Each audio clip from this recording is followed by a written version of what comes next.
kwaturana ntabwo nabihakanyerega nakubwiye ngo umuntu wese nuko n'imyemerere nuko ngiye imyemerere yanjye sibyo ntabwo rwose nakwaturira kuko nawe nibura umushumba cyangwa nawe nibureba ibyo ngiye kwatura uba wabibonye kiyo nabwira Imana nkabwira Imana mbabarira bimbabarira kuko n'ubundi wowe ntabwo ari ukiza ibyaha. Ku murongo wa 15 haravuga ngo kandi isengesho ryo kwizera rizakiza umurwayi umwami amuhagurutse kandi naba yarakoze ibyaha azaba abibabariwe nyine.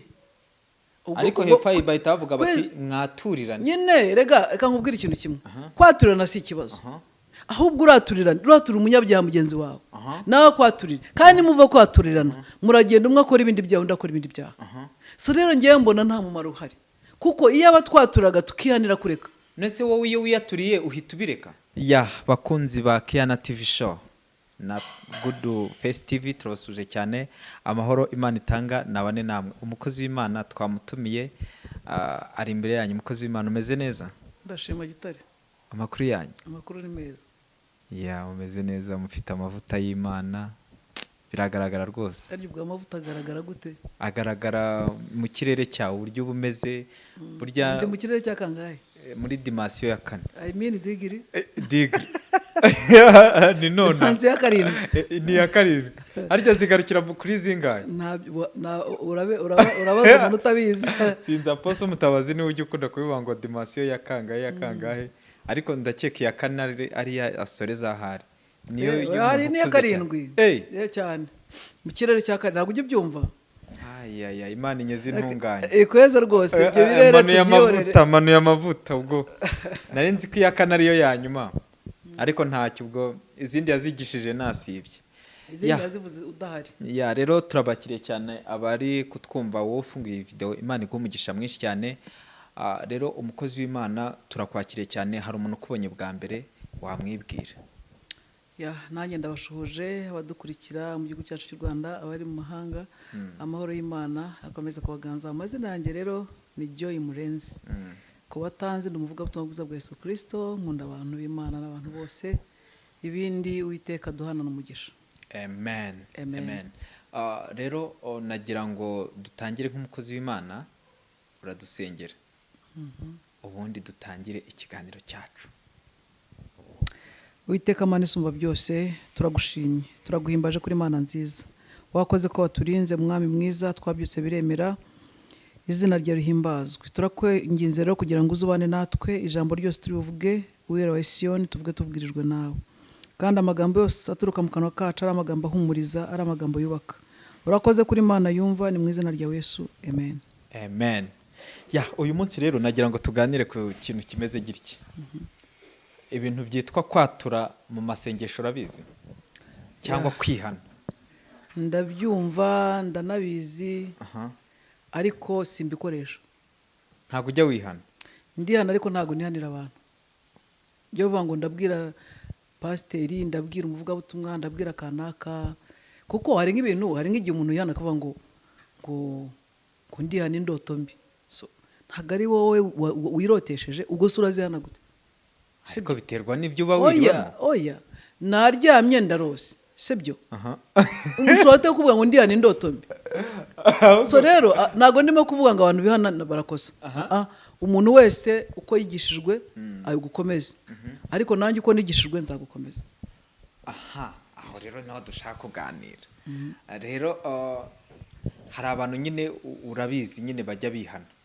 Nkawe urumva ugikizwa wenda birashoboka ko, ariko Bibiliya haranivuga ngo kwaturana ibyaha. Bibiliya iravuga kwaturana ibyaha. Yes. Ariko se kwaturana ibyaha ubyaturira ninde? Nyine no urugero twakijijwe cyangwa se twabyirutse tubona abantu bagenda imbere ya padiri bakamubwira ati padiri narasambanye. So kari nababwira ati muze mbakuremo ibyaha. Ntabwo nshaka kubijyamo. Afite uko yabakuramo ibyaha. Sibyo? Nawe abongeramo ibindi byaha. Wabyumvise? So ibyo byose rero nibyo twagiye dukura tubona.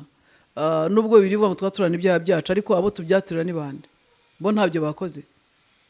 So rero kwaturira Imana, ukabwira Imana, Mana mbabarira, Imana mbabarira ibi, kumwenda wahera waratabutse twese twigererayo. Numva ugezeyo ukabwira Imana ngo Mana nakoze ibi. Ukikubita hasi ukayiririra, ukabisuka amaganya y'umutima imbere y'Imana yawe. Ntabwo ari byiza kugira ngo utangire uvuge ngo uwo pastor urimo kubwira umubwira ko wasambanye nawe irari yenda ararifite nuvuga ngo urava aho ngaho akwejeje kandi akwejesheje ibyaha nanone. ni ukuvuga niba ijambo rivuga ngo twaturirana ibyaha urabaje ngo uwo twakwaturira nindi. Yes. Nanjye icyo nicyo hashake uhasome uharangize. Erega ikibazo hari igihe tuvanamo akarongo tukakavuga. Haravuga ngo mwaturana ibyaha byanyu kugira ngo mubabarirwe. Kugira ngo mubabarirwe. Uwaturira abandi se nyine. Mwaturirane wowe n'abandi. Nyine twaturirana ni igikorwa cy'abantu n'icy'umuntu urenze umwe. Noneho bikaba icyo bita kugirirana. Ndakwaturira nawe unyaturire. Reka nkubaze. Yego. Usenze utaturiye umuntu ukaturira Imana byo ntago byemewe. None se umwenda wera yarabatabutse ngo tugikora iki? Batugerereyo cyangwa natwe twigerereyo. So ni wigerereyo se ntago uzabwira Imana ngo uyibwire ngo Mana mbabarira. Uko no havuga. Ni muri Yakobo ibice 5 ku murongo wa 16. Haravuga ngo mwaturirana ibyaha byanyu kandi musabirane kugira ngo mukizwe. Gusenga k'umukiranutsi kugira umumaro mwinshi iyasenganye umwete. Aha. None zamuka hejuru mbere yo kugeraho. Wumva icyo Yakobo ashaka kuvuga kuva hejuru. Biragoye. Oya ntago bigoye, soma kuva hejuru uhamanuke none nibwo biraguha ikibazo. Dufata ikintu tukagisoma igice uhere hejuru usome uramenya icyo Yakobo yashaka kuvuga. Yes. Kwaturirana ntago nabihakanyerega. Nakubwiye ngo umuntu wese nuko n'imyemerere nuko ngiye imyemerere yanjye sibyo ntabwo rwose nakwaturira kuko nawe nibura umushumba cyangwa nawe nibureba ibyo ngiye kwatura babibonye cyo nabwira Imana nkabwira Imana mbabarira kuko nubundi wowe ntago ari ukiza ibyaha. Ku murongo wa 15 haravuga ngo kandi isengesho ryo kwizera rizakiza umurwayi umwami amuhagurutse kandi naba yarakoze ibyaha azaba abibabariwe. Nyine ariko hepfo bahita bavuga bati mwaturirane. Nyine reka nkubwira ikintu kimwe. Kwaturirana si ikibazo. Ahubwo uraturira umunyabyaha mugenzi wawe nawe kwaturira kandi muva kwaturirana muragenda umwe akora ibindi byaha undi akora ibindi byaha. So rero ngiye mbona nta mumaro uhari kuko iyo abatwaturaga tukihanira kureka. Nese wowe iyo wiyaturiye uhita ubireka? Akenshi nta niba bihari. Nta byaha ujya ukora. Oya ibyaha hari utwaha turi aho tw'amafuti sibyo hari none se kankubwira hari ibyaha reka tujye no mu buzima busanzwe sibyo. Yego. Nko hari abantu bica akaba yafata umuhura akica. Yes. Hari n'abandi bica mu bitekerezo. Wabyumvise? Ibyo byaha birangana. Oya. So rero n'ibyaha byacu nubwo birita bigaragaza uko birutanwa ariko niyo bireba mu babikora ushobora kuvuga uti umuntu yajya amena inzu y'umuturanyi ari ibintu byose ajya kugurisha aranje yica n'abantu. Ntabwo ibintu bizasa n'umuntu wabitekereje ariko ntabikore sibyo nicyo nshaka kuvuga. So rero hari igihe ubona ukabona hari umuntu kuko ukumva nawe ko umutima warakubwira ngo wakosheje pe wakoze icyaha gikomeye. Hari n'ikindi tundi turi aho tw'amafuti babyita ngo tw'inyongabeza bigingo tuba turi aho ngaho tworoshye sibyo. So rero icyo nakubwira ni kimwe. Hari umuntu ugeze kwihanira undi aramubwira ati ariko atinisha abantu ati wisha abantu undi ati bangahe arabamubwira akivuga yagiye kumurega mu buyobozi baramuhambira baratwara. So ubwo se byamaze iki? Yari umukristo wihaniye undi sibyo ariko icyo yakoze we yamuhaje ubuyobozi. Yego yenda yakoze neza ko baramugoroye ariko nanone mu buzima busanzwe yaramukoshereje. Rero niyo mpamvu ubundi kwaturira Imana biba ngiye ku giti cyanjye. Hari igihe mutubwira ngo nimwaturane ibyaha munaga ngo ngo Imana imbabarire nakubise umwana Imana imbabarire ntagandukiye umutware Imana imbabarire. Okay fine ikibazo si icyo uko kutaganduka ese ko kurabyihanye koko ntago bizongera. Saba abana wihanye ko kubita ntibizongera sibyo kandi wowe wihanira we noneho wowe yakoze n'ibirenze ibyawe kandi we ntari ubivuga wibuke kura mwihanira no ni pasteur cyangwa se ni muvuga butumwa wabyumvise. Ese uwo muntu nawe utejejwe azakweza iki? Ese ubundi haraho byanditse ko nitwaturirana bariya bazatweza n'ubundi kwaratangiye ntago bazatweza. Umuntu wimera arakubwira ngo Imana ikweze igutunganye ikweze gutunganye nawe ubwe ntatunganye. Urumva Imana yamwumva. Reka dukoreshe realite tuve mu bintu by'umwuka.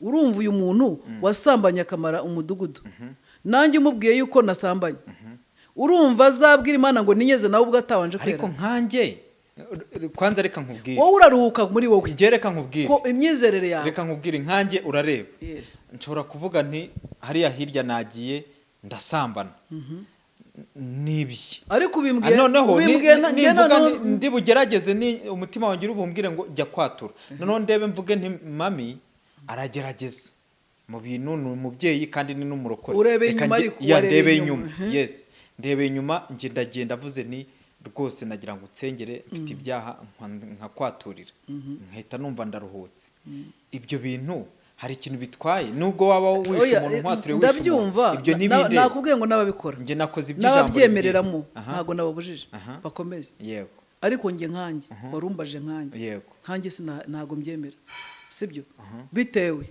nuko mbwira umuntu nkanjye kandi nawe ushobora kuba yarakoze ibirenze ibyo nakoze sibyo rero aho ngaho tubyemeranyeho ngo ni byiza kugira ngo abemera gutyo bibafasha bakomeze ariko nanone n'abatabizi bitabafasha bo kwirirwa ndetse n'abatuyobora nubona umuntu nkanjye ntabizi cyangwa ntanabyemera wibimforusamo gusa urancarenjinze n'ikiganiro wenda nashaka ko tuganira si icyo ngicyo nuko nari nkereye mu mizi ariko bitumye nyine menya uburyo ufatamo ibintu ariko nk'abantu benshi cyane ni ibintu nakunze kwibaza wenda nawe wambwiye ko ujya watura utagiye na kure nigeze kuba nicaye ahantu umuntu araza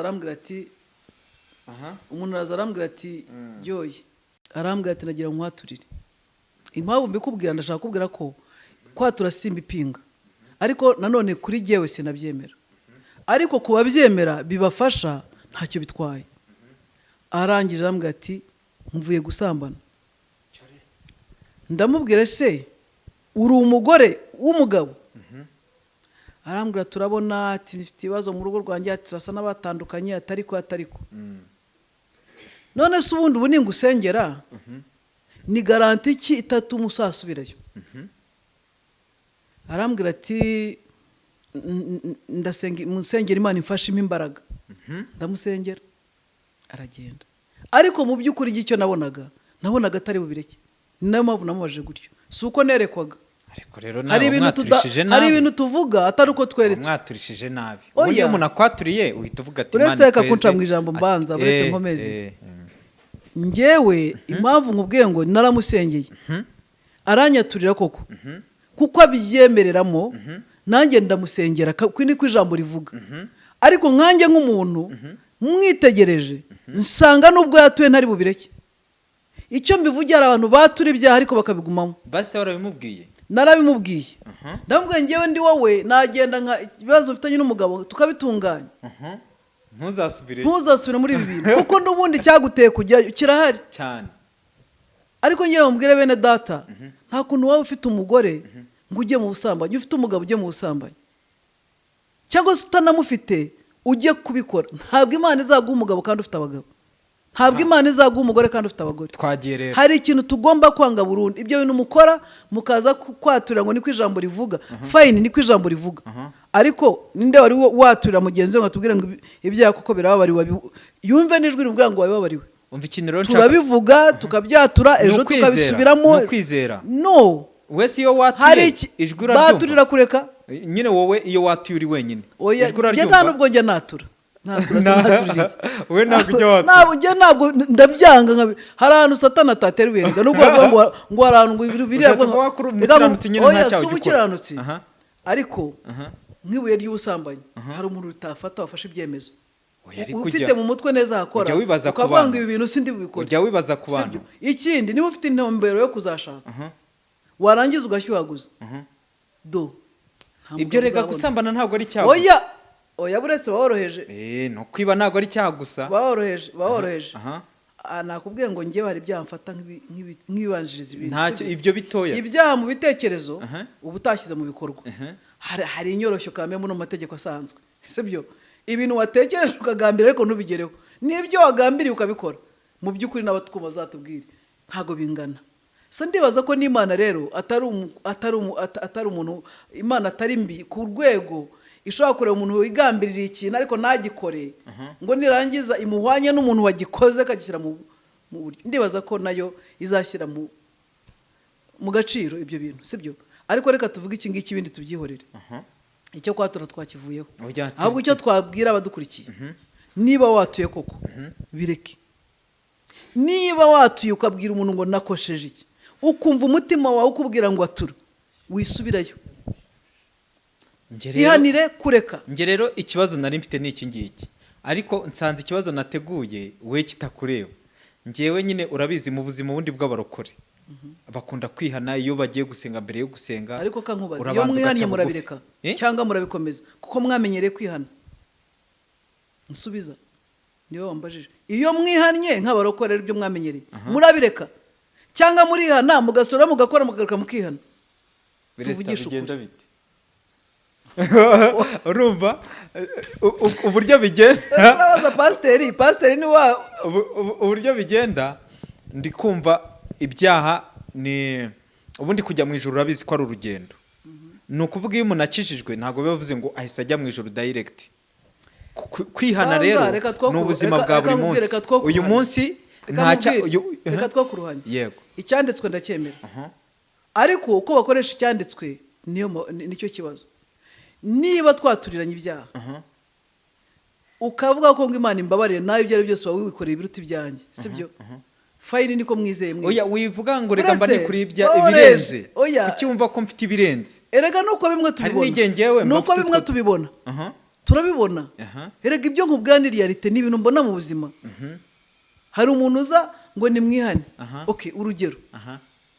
Urambwira ngo icyumba cyuriya mudamu w'ejo bundi watubwiye ko ari inda y'umugabo kanaka, urambwira ko ntabavuga ngo ni mwihane?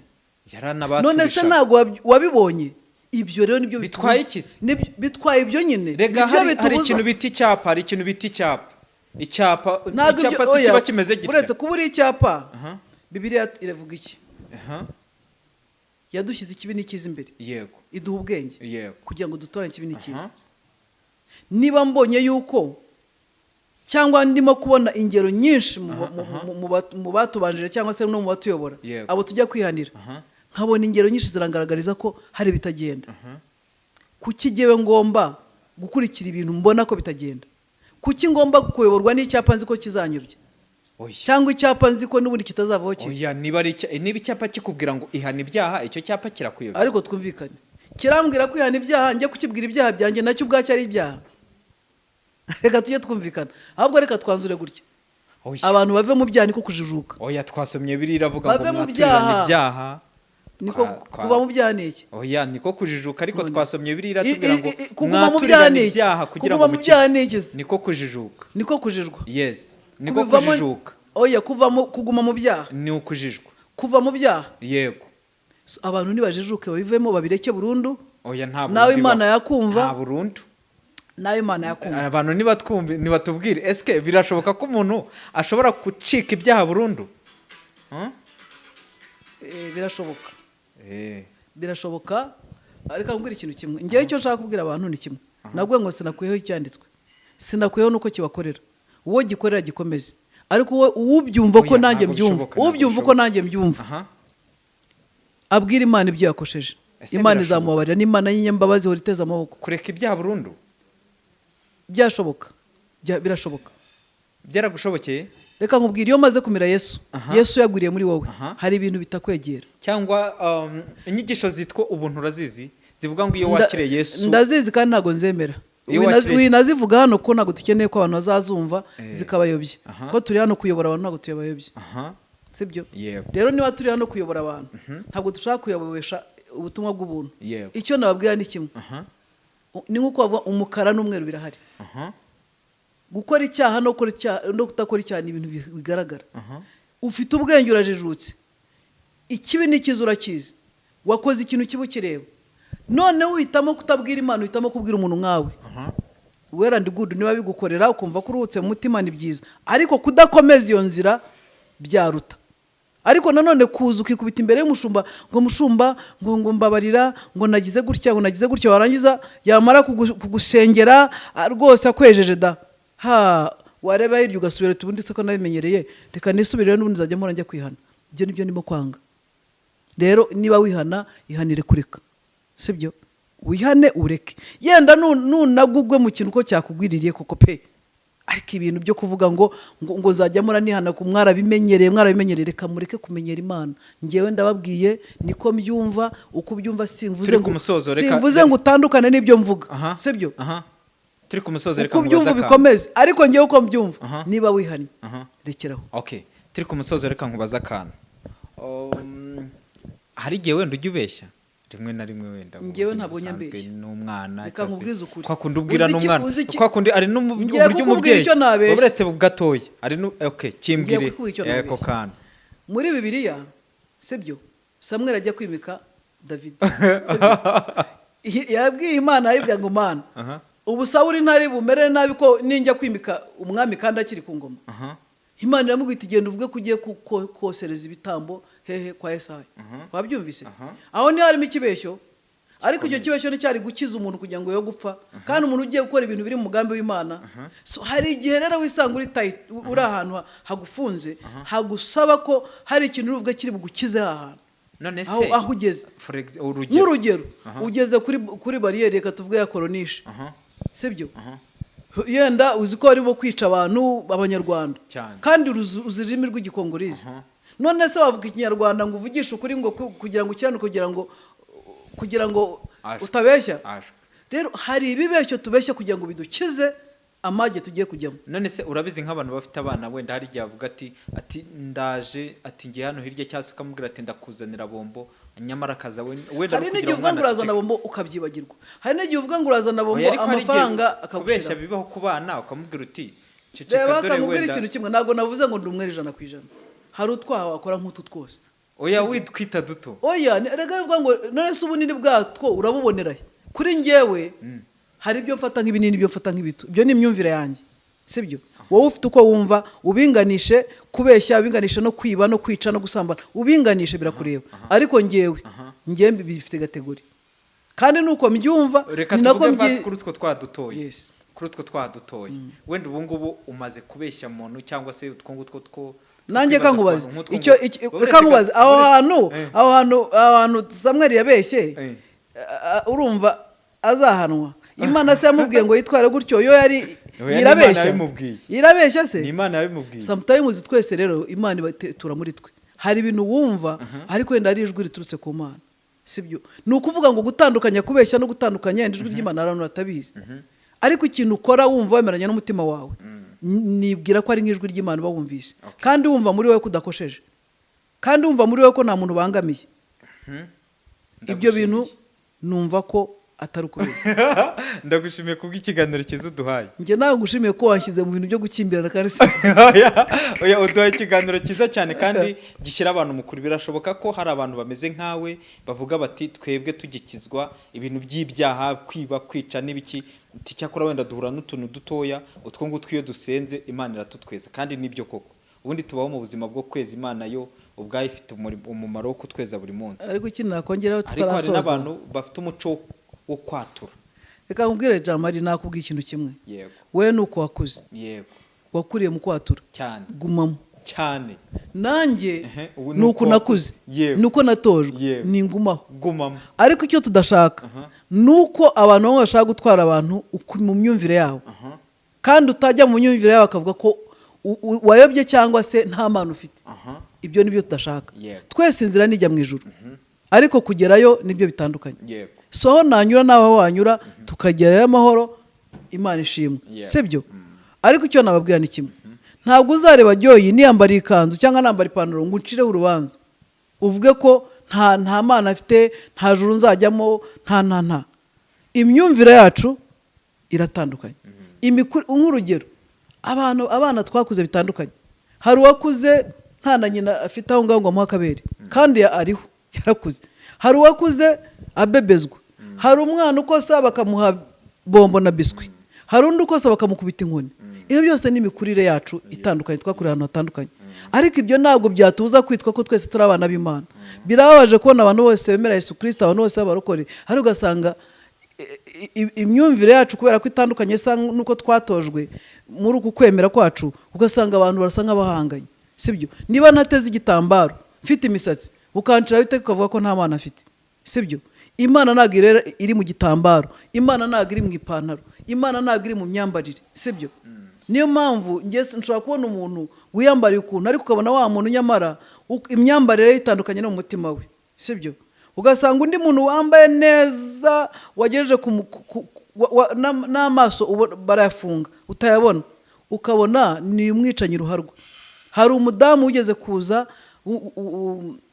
muri Kenya, wigeze kuza batwika ahantu bitaga ni shopping mall yari muri Kenya, bica abantu baratwika bakora ibintu bibi cyane. Yari umugabo, yari umudamu ariko mu mitwe y'iterabwoba, yambaye kisilamu atagaragara. Ariko ndashaka kubaza, yatokombeje abantu benshi aho hantu, benshi cyane, ngira ngo mwarabyumvise, ahantu bitwa Westgate, sibyo? Yari yambaye neza, yari yikwije, ariko se umutima wari urimo ubumana. Icyo mbibabwiriye ni iki: nshobora kuba nambaye neza, nshobora kuba rwose nikwije, ariko mu mutima wanjye harimo ibintu bibi cyane bishobora kurimbura igihugu, bishobora kurimbura isi, bishobora kurimbura abantu benshi. Rero imyambarire, imyitwarire, ibyo bitandukanye n'Imana iri mu muntu.